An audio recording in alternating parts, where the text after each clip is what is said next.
কয়েকটি নক্ষত্র নিঃশেষে লিখেছেন তেজস্মিতা মুর্তজা। পর্ব ৩, বর্ধিতাংশ ২। চিৎকার করে গাইল তার ভেতর সত্তা, কবিতা তুমি স্বপ্নচারিণী হয়ে খবর নিও না। কবিতা এই নিশাচর আমায় ভেবো না সুখের মোহনা। গানটা মনে মনে গাইবার পর অদ্রিজ উজ্জ্বল নক্ষত্রকন্যার একটি নাম পেল, স্বপ্নচারিণী।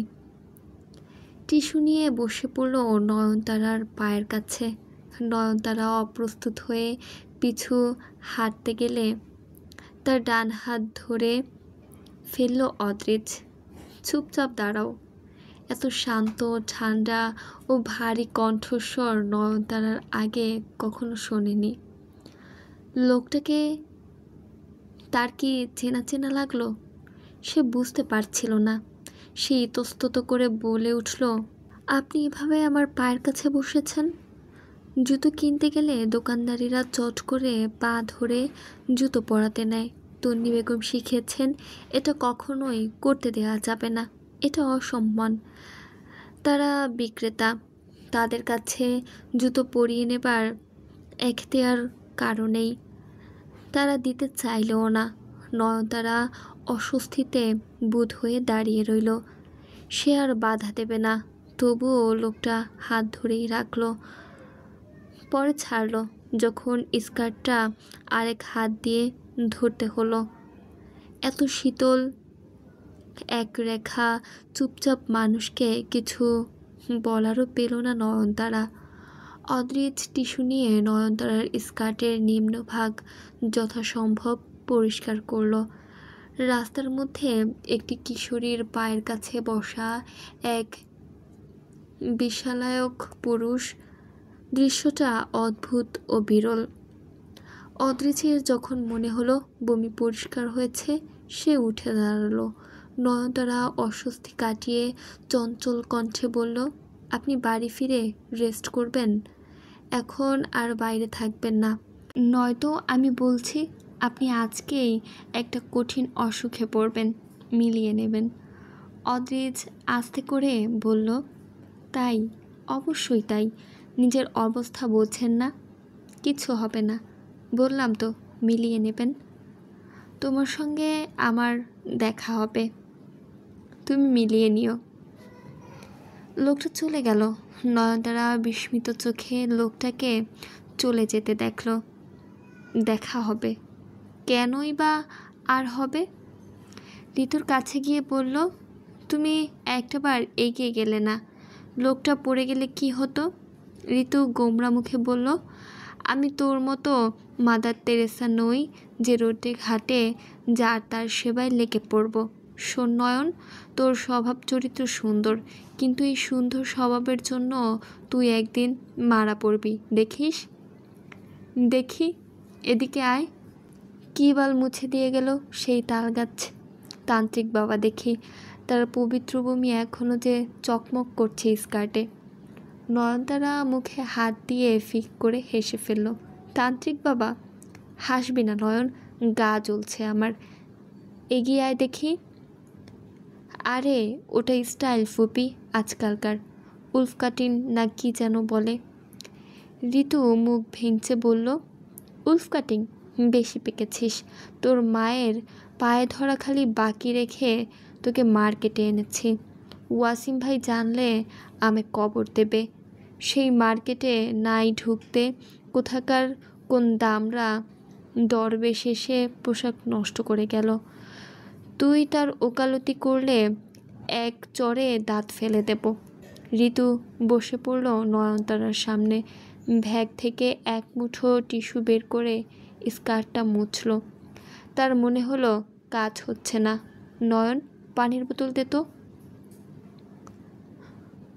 কোন দোকানের চাল খেয়ে বমি করেছে কে জানে। নয়নতারার তখন মনে পড়ল, যা ফুপি, বোতল তো তোমার তান্ত্রিক বাবা নিয়ে গেছে।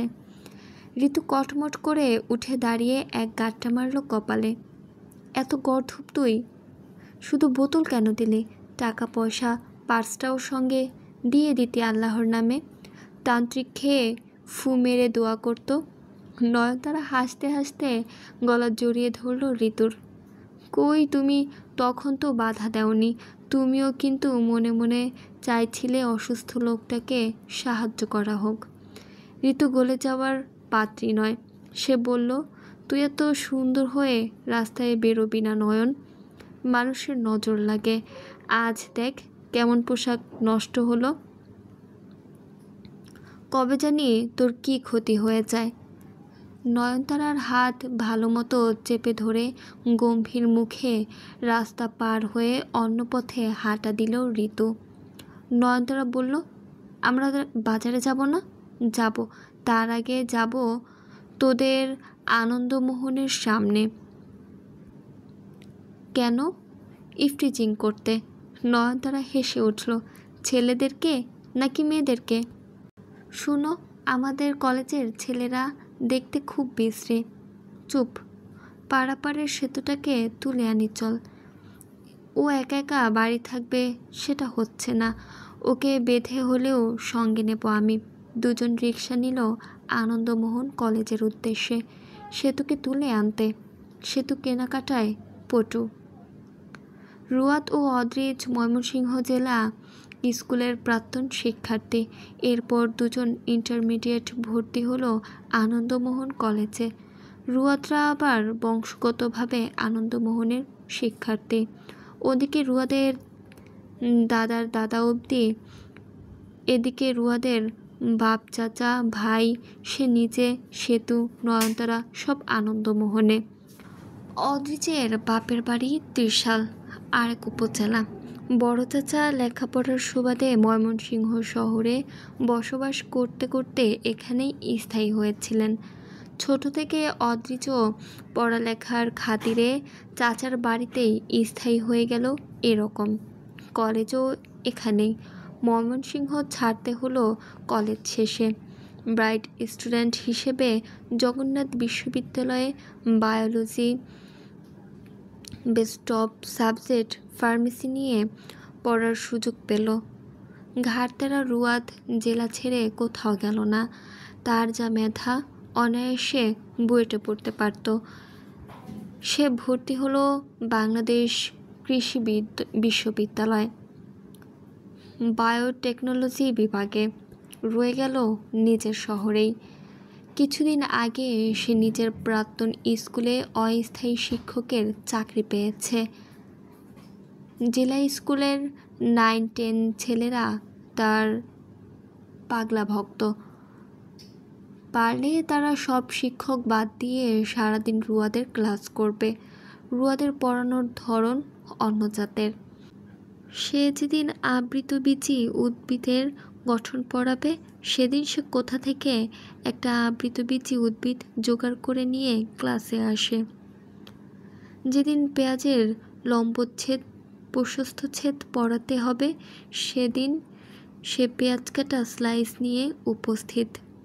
একবার সে গাছের জিন ও ডিএনএকে মানুষের ইমপ্ল্যান্ট করার গবেষণায় হাত দিয়েছিল, যাতে গাছের যেমন ডালপালা ভেঙে গেলে বা কেটে ফেললে সেখান থেকে মূলক অস্খলিত হয়, মানুষেরও তেমন হতে পারে।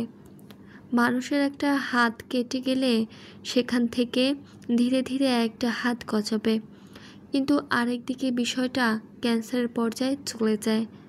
মানুষের শরীরের নতুন হাত গজাতে গেলে মাংসপেশির অস্বাভাবিক কোষ বিভাজন দরকার, যা ক্যান্সার। এছাড়া গাছের জিন মানুষে স্থাপন করা সম্ভব নয়। তার এক্সপেরিমেন্ট সেখানেই থামাতে হলো। তার এইসব কথাবার্তা ও যুক্তি চিন্তাধারা মন্ত্রের মতো শোনে ছাত্ররা। শুধু জেলা স্কুলই না, আশেপাশের স্কুল কলেজের ইন্টার পড়ুয়া কিশোরগুলো ওর ওপর রুয়াদের কালো জাদুর প্রভাব পড়েছে, এ নিয়ে স্কুলে গুঞ্জন চলছে। রুয়াদ ওদেরকে উল্টোপাল্টা মতাদর্শ দেখাচ্ছে। চঞ্চল বয়সের ছেলেরা এভাবে রুয়াদের মতো বামপন্থী অনুসারী হলে এ ভারী চিন্তার কথা। সারাদিন সবগুলো রুয়াদ রুয়াদ জিগির টানে, মাঝারে যেমন দয়াল বাবার জিগির চলে ওরকম। রুয়াদ এ জীবনে কোনোদিন সঠিক সময় স্কুলে যায়নি। তার শিক্ষকেরা অতিষ্ঠ ছিলেন। সে 3 পিরিয়ড পর স্কুলে গিয়ে দারোয়ানের সাথে ঝামেলা বাঁধাতো। এখন যারা সিনিয়র শিক্ষক তারা ছিলেন রুয়াদের তৎকালীন শিক্ষক। এখন সে শিক্ষক হবার পরও স্কুলে যায় অসময়ে। তার পিরিয়ডের সময় হলে ছাত্ররা তার অপেক্ষায় বসে থাকে, রুয়াদ স্যার কখন আসবে ক্লাস নেবে। সিনিয়র শিক্ষকেরা এসে ছাত্রদেরকে সান্ত্বনা দিয়ে যায়, আমার জীবনে ওকে ক্লাসে পাইনি, তোরা পেলে আমাদের সাথে অবিচার হতো, বসে থাক, ব্যাককল চলে আসবে কোনো এক সময়। কখন যেন স্কুল থেকে তাকে লাথি মেরে বের করে দেওয়া হবে। ছাত্ররা এ নিয়ে চিন্তায় আছে। তারা ঠিক করেছে রুয়াদ স্যারের গলা জড়িয়ে ধরে অনুরোধ করবে, রুয়াদ স্যার আপনি একটু নিয়মিত হন অথবা চাকরিটা পার্মানেন্ট করুন, নয়তো আপনাকে কিক মারা হবে, আমরা আপনাকে হারাতে চাই না। ভার্সিটি লাইফে সে একটা ভাইরাল কোচিং সেন্টার চালাতো। কোচিং সেন্টারের নাম ছিল আয়ুর্বেদিক কোচিং সেন্টার। অভিভাবকেরা কেউ কেউ ভাবতেন রুয়াদ যেহেতু গাছের বিজ্ঞানী, সে বোধ হয় কোনো গাছগাছরা দিয়ে কোনো আশ্চর্য রকমের আয়ুর্বেদিক ওষুধ বানিয়ে ছাত্রদেরকে খাইয়ে পড়ায় মনোযোগী করে। কিন্তু রুয়াদ নামটা দিয়েছে গভীর উদ্দেশ্যে। আয়ুর্বেদ সংস্কৃতি শব্দ, অর্থ হলো জীবনবিদ্যা। সে একজন খাঁটি জীববিজ্ঞানী। ভবিষ্যতে সে গাছ আর মানুষকে এক গ্লাসে গুলিয়ে শরবত বানানোর মতো দুনিয়া পাল্টানো কোনো আবিষ্কার করবে, এমন সম্ভাবনা আছে। কোচিং সেন্টারের নাম সেই অনুসারে। তার নামের এত জোর ছিল যে ছাত্রদের জায়গা দেওয়া মুশকিল হতো। ছাত্ররা তাকে পছন্দ করে, এমনকি সে যে ছাত্রদেরকে জ্বালিয়ে মেরেছে তারাও তাকে অপছন্দ করতে পারে না। এ অপছন্দ না করতে পারা নিয়ে শিক্ষকেরা প্রায় ডিপ্রেশনে থাকেন। এসব কারণে তাকে কিক মারা হচ্ছে না। তারা অনিয়মও অজাতের। তার পিরিয়ড ছিল 4র্থ পিরিয়ড। সে হেলে দুলে দুপুরবেলা স্কুলে গিয়ে দেখেছে 6ষ্ঠ পিরিয়ড চলছে। অবিবাহিত সুন্দরী ম্যাডাম বাংলা ব্যাকরণের সমাস পড়াচ্ছেন। সমাজের মধ্যে তিনি তার জানা সংস্কৃতি ভাষা ছাত্রদেরকে বলে শোনাচ্ছেন। তাম অহম অনুরক্ষামি তাম বিনা ন জীবিষ্যামি ক্ষিপয়া মাম তাজমা যদ গচ্ছসি আহম বিসং বিপেয়ম পিপিবেয়ম। অর্থাৎ হলো আমি তোমাকে ভালোবাসি, তোমাকে ছাড়া আমি বাঁচব না, দয়া করে আমায় ছেড়ে যেও না, যদি এমন করো আমি বিষ খাবো। ছাত্ররা ধরে নিল ম্যাডাম বয়সকালে প্রেমে দেওয়ানি হয়ে কাউকে এই কথাগুলো বলেছিলেন। তারা হেসে কুটি কুটি হচ্ছে, কিন্তু দরজার সামনে রুয়াদকে দেখে সব হিপনোটাইজ রোগীর মতো হলো। তাদের চোখের মণি গোল গোল ঘুরতে লাগলো। সাদা ধবধবে পাঞ্জাবি পাজামা পরা আর্মিদের মতো উচ্চতাওয়ালা রুয়াদ চোখে রিমলেস চিকন সাদা চশমা পরে দাঁড়িয়ে আছে হাসি মুখে। তার বাঁ হাতের তর্জনী আঙুলিতে একটা আংটি আছে, সেটার 2টো স্তর। ওপরের স্তরটা নিচের স্তরের ওপর ঘোরে। রুয়াদের কাজ হলো সারাদিন সেটাকে বৃদ্ধা আঙুলি দিয়ে ঘোরানো, এখনও তা করছে। তাকে দেখে ম্যাডাম পড়ানো থামালো। রুয়াদ দাঁত বের করে হেসে বলল, আপনাকে আজকে অত্যাধিক সুন্দর লাগছে ম্যাডাম মনসা কোরালাজি। ম্যাডাম কঠিন গলায় বলল, আপনি রোজ এ কথা বলেন, তাও আবার ভুলভাল নামে ডেকে। আমার নাম মোনালিসা, মনীষা কোরেলা না। কোরালা সঞ্জয় দত্তের বৌদের পদবী আর মনসা হলো সাপের দেবী। তাহলে তো ঠিকই বলেছি। ম্যাডাম সরু গলায় চেঁচিয়ে উঠল, কি বললেন আপনি? রুয়াদ হাসল, ভুল বুঝবেন না, সুন্দরীরা ভুল বুঝলে দুঃখটা বেশি লাগে। ঘটনা হলো মোনালিসাও তো আর আপনার সঠিক নাম না, বানানো নাম। আমিও দিলাম একটা বানানো নাম। এভাবে যে কেউ আপনাকে নিজের মতো বানিয়ে যাতা ডাকতে পারে, ঠিক না? ম্যাডাম রেগে কটমট করে বললেন, কে বলেছে আপনাকে এটা আমার বানানো নাম? রুয়াদ হেসে বলল, জি আমি বলেছি। মোনালিসা খুব চর্চার বস্তু হওয়ায় মেয়েরা তার নামে নিজের নাম রাখতে খুবই পছন্দ করে, কিন্তু বাপ মা তো এসব বোঝে না, তাই নিজেরাই কাস্টমাইজ করে নেয়। ঠিক বলছি না? আদবের সঙ্গে কথা বলুন। আদবকে? তার সাথে আমি কেন কথা বলতে যাব? তার সাথে আমার চেনা জানা লেনা দেনা কিসের? অপরিচিত কারোর সঙ্গে আমি কথা বলতে পারবো না। ম্যাডাম রাগে কাঁপতে লাগলো। রুয়াদ তা দেখে চমৎকার করে হেসে হাত নেড়ে নেড়ে মন্ত্র পাঠ করবার ভঙ্গিতে সংস্কৃত ভাষায় আওড়ালো, রাখবেন না ম্যাডাম, কেননা ভগবদ্গীতায় বলা আছে, ক্রন্দাৎ ভবতি সম্মোহাৎ, সম্মোহাৎ স্মৃতি ভস্মাৎ, স্মৃতি ভস্মাৎ বুদ্ধিনস্যাৎ, বুদ্ধিনস্যাৎ প্রাণশক্তি। ম্যাডাম ঝাড়া মেরে নিজের ব্যাগ নিয়ে চলে গেলেন শ্রেণীকক্ষ থেকে। রুয়াদ হেসে ভেতরে ঢুকে সবাইকে বলল, গুড মর্নিং কমরেডস। রুয়াদ স্যার তাদেরকে কখনো ছাত্র নয় ডাকে কমরেডস। লোকে শেখায় কমরেডস মানে খারাপ কিছু। বামপন্থী রাজনৈতিক দলের কর্মীরা একে অপরকে ডাকে। রুয়াদ স্যার বলে কমরেডস মানে সঙ্গী, বন্ধু, যারা এক পথে এক উদ্দেশ্যে উৎসর্গ প্রাণ হয়ে হাঁটছে। ওরা এই ডাকে পাগল হয়ে যায়। গোটা দুনিয়া কমরেডসের ডাকের বিরুদ্ধে গেলেও ওরা রুয়াদ স্যারের কমরেডস হতে যান প্রাণ দিয়ে দিয়ে প্রস্তুত। স্যার যখন কমরেডস ডাকে ওদের মন চায় একটা বার স্যারকে বুকের সাথে জড়িয়ে ধরতে। এমন অদ্ভুত শোনাতে পারে একটা ডাক। সবাই বলল, স্যার গুড মর্নিং। এখন বাজে বেলা 2টো স্যার।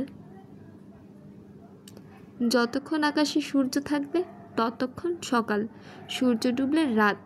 দুনিয়াতে বেলা মোট 2টো, বুঝলে? সবাই রুয়াদ স্যারের যুক্তিতে ঘাড় কাত করে।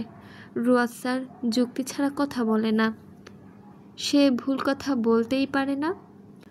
রুয়াদের ডাইহার্ট ভক্ত ছাত্র নগেন দাঁড়িয়ে বলল, স্যার আপনি এখন ক্লাস নেবেন? এখন তো মনসা থুকু মোনালিসা ম্যাডামের ক্লাস স্যার। ম্যাডাম তো চলে গেল। তো খগেন, তুই কি চাইছিস ক্লাসটা খালি যাক? না, এটা ঠিক না। তিনি চলে গেলেন, সময়টা আমি কাজে লাগাই। স্যার আমার নাম নগেন, আপনি সব সময় খগেন বলেন। সবাই আমাকে খগেনমান বলে রাগায়। ঠিক আছে খগেন, আর ভুল হবে না, আমি তোর নাম মনে রাখব। নগেন দুঃখে হতবিহ্বল হয়ে পড়ল। রুয়াদ স্যার ক্লাসের অনেকের নাম চমৎকার দিয়েছেন। যেমন ক্লাসের ক্যাপ্টেনের নাম রক্তিম, স্যার তাকে ডাকে লালটু। এটা একটা নাম হলো। রুয়াদ স্যারকে জিজ্ঞাসা করা হলো, স্যার ওকে লালটু কেন ডাকেন? রুয়াদ স্যার বলল, রক্ত লাল তাই ডাকি লালটু। তো স্যার রক্ত লাল, তো লাল নামে ডাকেন, লালটু কেন? ওর নাম কি? রক্ত? ওর নাম তো রক্তিম। ওর নামে রক্তের শেষে যেমন ম আছে, আমার লালের শেষে টু। ক্লিয়ার? সবাই রুয়াদ স্যারের যুক্তিতে মুগ্ধ। তারা 120 ডিগ্রি কোণে মাথা কাত করে সম্মতি জানালো। আজকের ঘটনার ক্ষেত্রেও তারা জানে রুয়া স্যার ইচ্ছা করে মোনালিসা ম্যাডামকে খেপিয়ে ক্লাস ছাড়া করলো, যাতে সে ক্লাস নিতে পারে। এরকম কাজ সে প্রায় করে। নিজের সময়ে ক্লাসে না এসে অন্য টিচারদের ক্লাসের সময় এসে এ ধরনের কাণ্ড বাঁধায়। এখন কোনো বড় স্যার ব্যাপারটা জানতে পারলে উল্টো ম্যাডামের দোষ হবে। কারণ রুয়া স্যার বলবে ম্যাডাম ক্লাস ফাঁকি দিয়ে বেরিয়ে গেছে। আমি সুহৃদয়ের টিচার বলে সেই সময়টুকু পড়ালেখা করিয়ে পুষিয়ে দিচ্ছি ছাত্রদেরকে। ম্যাডাম বড় স্যারের কাছে কট খাবেন উল্টো, কারণ রুয়াদের যুক্তির কাছে দুনিয়া পানি। রুয়াদের লম্বা দেহটা নিয়ে বোর্ডের সামনে দাঁড়ালো। সবাই উৎসুক হয়ে চেয়ে আছে রুয়া স্যারের কী বলবে। রুয়া স্যার কখনো চেয়ারে বসে না, তার নাকি অস্বস্তি হয়।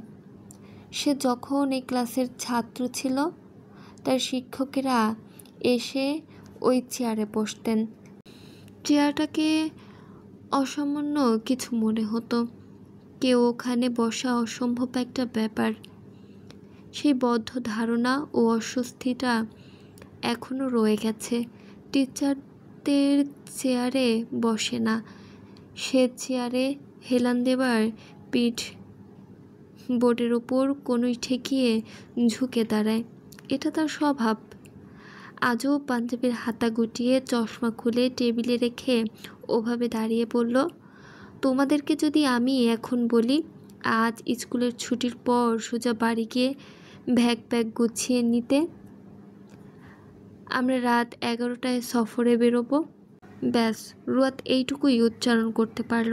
ততক্ষণে গোটা ক্লাস এমনভাবে চেঁচিয়ে উঠল যেমন ফুটবল স্টেডিয়ামের গ্যালারিতে বসা দর্শকেরা লাফিয়ে উঠে পছন্দের দল গোল করলে। সবাই আনন্দে মনে মনে কেঁদে ফেললে। মনের রুমাল দিয়ে চোখ মুছে নিয়ে সমস্বরে জিজ্ঞাসা করল, কোথায় স্যার? আমরা কোথায় যাচ্ছি? সিলেট। ধর কম বেশি 5 দিনের সফর। ক্লাস 10-এ 5 দিন স্কুল থেকে গায়েব থাকবে। বেশি আনন্দে ক্লাসরুম বাখারা প্রতিবন্ধী হয়ে গেল। কিন্তু এই যে এই রুয়া স্যারের দোষ। রাত 11টায় গাড়ি, আর এখন এসে কেউ এই খবর দেয়? আগে দেয়া যেত না? বাড়িতে ম্যানেজ করারও তো একটা ব্যাপার আছে নাকি? রুয়া স্যারকে কে বোঝাবে? তবু ওরা সবাই মনে মনে কাঁদো কাঁদো গলায় গেয়ে উঠল, এভাবেই দিন রাত চলে যাক, মন আমাদের বারবার বলে যাক রুয়া স্যারকে ভালোবেসে কোনো ভুল করিনি আমরা। রুয়া স্যার ডেকে বলল, বাড়িতে কি বলবি? ভুরু নাচিয়ে হাসল রুয়া স্যার। তোরা জানিস কি বলবি? সাথে স্যার চট করে চোখ মারল ওদের উদ্দেশ্যে, সাথে ঠোঁটে স্মিত হাসি ফ্রি। ছাত্রদের হাসি উপচে পড়ে রুয়াদ হাসলে। ওদের ধারণা জিলা স্কুলে মেয়েরা না থেকে ভালোই হয়েছে, নয়তো এই যে রুয়া স্যার হাসলে ক্লাসে ফটাফট মেয়েদের লাশ পড়ে যেত। এত সুদর্শন আর চমৎকার লোকটাকে ছেড়ে এসএসসি পরীক্ষা দিয়ে কলেজে যেতেই মন সায় দেয় না তাদের। তাদের সবার এখন একটাই স্বপ্ন, স্কুল ফাইনাল শেষে আনন্দমোহনে ভর্তি হবার, কারণ ওখানে রুয়া স্যার পড়ত। কেউ কেউ চিন্তিত হয়ে বলল, স্যার চাঁদা? কিচ্ছু না, কেউ চাইলে পকেটে কানাকড়ি না নিয়েও চলবে। একটা মালদার পার্টি আছে, তোরা খালি বাইর হয়ে চলে আসবি রাত 11টায়। বাসে সিট নাকি খালি যাচ্ছে। এও হয়? যা, বাড়ি গিয়ে গুড বয় সাবান মেখে গোসল করে বের হয়ে আয় সময় মতো। নগেন বলল, স্যার ওটা লাইফ বয় সাবান। চুপ থাকুন খগেন। লাইফ বয় যুক্তিহীন ও অর্থহীন নাম। জীবন ছেলে এটা আবার কি নাম? গুড বয় সাবান মানে? ভালো ছেলে সাবান। ভালো ছেলেরা গুড বয় সাবান দিয়ে গোসল করবে, অথবা কেউ গুড বয় সাবান দিয়ে গোসল করলে ভালো ছেলে হয়ে যাবে। এই নামে যুক্তি ও অর্থ দুটোই আছে, বুঝলে? তারা আবার মুগ্ধ হলো রুয়াদ স্যারের চিন্তাধারার ওপর। সবার মনে মনে পরিকল্পনা আঁটা শেষ। এখন তারা বাড়িতে গিয়ে বলবে, রুয়াদ স্যারের সাথে আমরা একটা প্র্যাকটিক্যাল বায়োলজি সফরে যাচ্ছি। পড়ালেখায় খুবই সহকারী সফর এটা। এসএসসিতে বায়োলজি নম্বর 98 কনফার্ম। রুয়াদ বেরিয়ে এলো স্কুল থেকে। অদ্রিজ সফরের আয়োজন করছে, আর কিনা সিট খালি। আবার সে যাবে পয়সা দিয়ে। এই সফর বাবদ ওয়াশরুমের টিস্যুর খরচটাও অদ্রিজ দেবে। টাকা খসবে হেমন্ত ঋতুর গাছের পাতার মতো। স্কুলের ফটকের সামনে দাঁড়িয়ে তার মনে পড়ল অদ্রিজকে সে 12টায় বাজারে আসতে বলেছে। এখন 2টো বাজছে, ব্যাপার না, মাত্র 2 ঘন্টা লেট। অদ্রিজের উচিত একটু ধৈর্যশীল হয়ে দাঁড়িয়ে অপেক্ষা করা। পকেট হাতড়ে দেখল পাঞ্জাবির কলার থেকে খসে যাওয়া একটা বোতাম ছাড়া পকেটে আল্লাহর ওয়াস্তে আর কিচ্ছু নেই। সে রিকশায় উঠল বাজারের উদ্দেশ্যে। পৌঁছাতে 2:20 মতো বাজল। অদ্রিজ বাজারের মধ্যে একটা দোকানের সামনে ব্যানারের নিচে একটু ছায়ায় দাঁড়িয়ে গা হাত পা চুলকাচ্ছে। রুয়াদ হাত নেড়ে হাসল। অদ্রিজের সামান্য ভাবান্তর হলো না। মুখে কোনো প্রতিক্রিয়া বা প্রতিবাদ কিছুই না। রুয়াদ রিকশা থেকে নামতে নামতে বলল, ভাড়া দে। বিশেষ নোট। গল্পের প্রতিটা চরিত্র, প্রতিটা ঘটনা প্রবাহ ও সংলাপ সবটা কাল্পনিক, এবং শুধুই মাত্র কাল্পনিক। আমার রচিত। যেহেতু স্থান ও কাল বাস্তবিক, তাই প্যাচ লাগতে পারে, কিন্তু অনুরোধ, এদের কাউকে বাস্তব কোনো চরিত্রের সাথে মেলাবেন না। সামনে কোনো সালের বাংলাদেশের রাজনৈতিক পরিস্থিতি টুকটাক উঠে আসতে পারে, কিন্তু সেই সকল সময়ে বিচরণ করা এখনকার সব চরিত্র ও ঘটনা সবটা আমার তৈরি। উল্লেখিত স্থানগুলো কেবল বর্ণনার স্বার্থে আসবে। কোনো স্থানকে নির্দেশ করা আমার উদ্দেশ্য নয়। গল্পটি আপনাদের কাছে কেমন লেগেছে অবশ্যই কমেন্টে জানাবেন, আর কোনো ভুল ত্রুটি হলে ক্ষমা করবেন। আসলে আমি গল্প আগে থেকে পড়ে রাখি না, যখন রেকর্ডিং করি তখনই আর কি প্রথম পড়ি, তাই আর কি একটু ভুল হয়। আর ভিডিওটি ভালো লাগলে লাইক কমেন্ট শেয়ার করবেন, আর চ্যানেল সাবস্ক্রাইব করতে পারেন। সকলে ভালো থাকবেন। আল্লাহ হাফেজ।